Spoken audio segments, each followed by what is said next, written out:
भारतका कमलेश दानुका हत्यारा पक्राउ नपरेको भन्दै भारतीय अनुवाल समुदाय आन्दोलित भएका छन्। जुन 7 तारिकका दिन धारचुला बजारमा कमलेशको चक्कु प्रहार गरी हत्या गरिएको तथा घटनामा संलग्न 3 जना विरुद्ध पीडित परिवारले एफआईआर दर्ता गरेको भए पनि हालसम्म पक्राउ नगरिएको भन्दै उक्त समूह आन्दोलनमा उत्रिएको हो।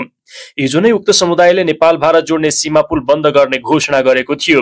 सोही अनुसार आज बिहान 11:30 बजेदेखि भारतपट्टिको गेट बन्द गरिएको जिल्ला प्रशासन कार्यालय दार्चुलाले जनाएको छ।